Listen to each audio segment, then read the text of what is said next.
This water used to be so clean that you could see all the way to the bottom, but something changed. What is that change? Well, it's something that millions of people drive over each and every single day.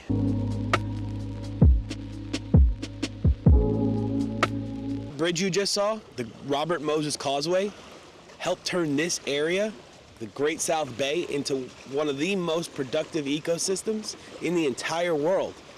But now, it has turned that same ecosystem into something that's just struggling to survive. The crazy part is, this bay didn't just support wildlife. It fed millions of people along the way. Right now, I'm standing here in West Islip, at West Islip Beach and Marina, and everything looks great. Calm, beautiful shorelines, waves rolling in slowly. But there's something going on here, deep beneath the surface, and it starts at about 100 years ago. Back then, this bay was filled with one important thing: oysters, and millions of them. And the great thing about oysters is they're like a water filtration system. Each oyster filtering up to 50 gallons of water per day. Now imagine millions of oysters filtering that much water per day. I think that might help keep this water a little clean, don't you? That meant healthy ecosystems, thriving fish populations, and water so clear you could see the bottom. But what happened? And one simple idea changed everything: access. And the man responsible for that change? Robert Moses. He believed that everyone should have access to environments and ecosystems just like this one. So he built roadways, parkways, and even this causeway that we're on right now. And with that build came millions of people finally who had access to this area that we're in right now.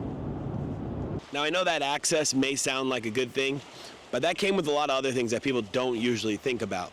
Waste, pollution, and just the human impact of being in the environment. A lot of things changed because of that. Everything flows into this bay from everywhere, but it all gets trapped here.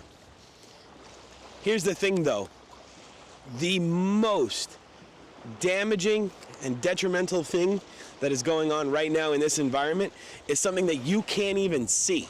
How crazy is that? It's actually nitrogen. Nitrogen flows in from everywhere. From pollution, from septic tanks, from the surrounding homes, from people's lawns, from the fertilizer they use. It all flows here, and like I said, it gets trapped. Now, to you, that might not mean anything, but the thing about that is that nitrogen being trapped here causes massive, massive algal blooms.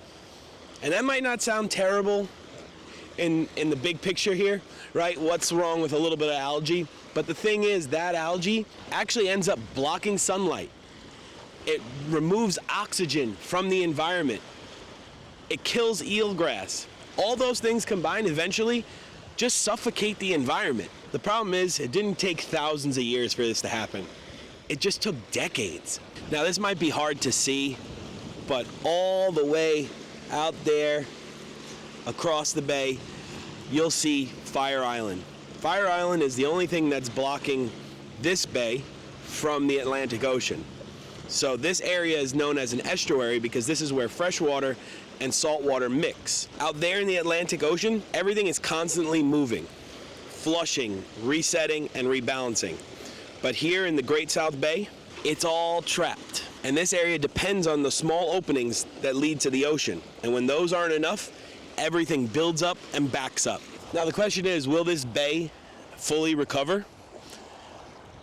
I don't know, but the good news is that because we are taking action, it does have a chance.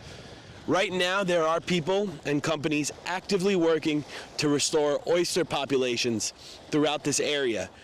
This way, the more oysters we have, the more water filters we have, and the better chances we have of removing all of that nitrogen from this bay. I just want to put something in perspective for you. Something not much bigger than this microphone that I'm using today used to help keep this entire environment and ecosystem in balance. What's crazy is most people come here and they see the beach, the view, but what they're not seeing is what's lost. And what happens next depends on whether we keep choosing to ignore it or we actually start paying attention.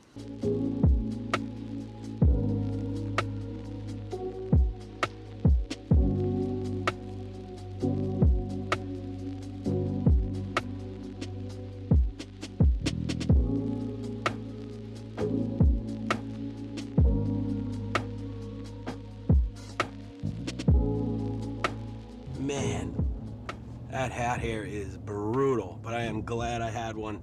It was super windy out there today. I'm hoping that when I edit this, all the footage together, you could actually hear it. Let me know if there's something you want to learn about, talk about, you want to see.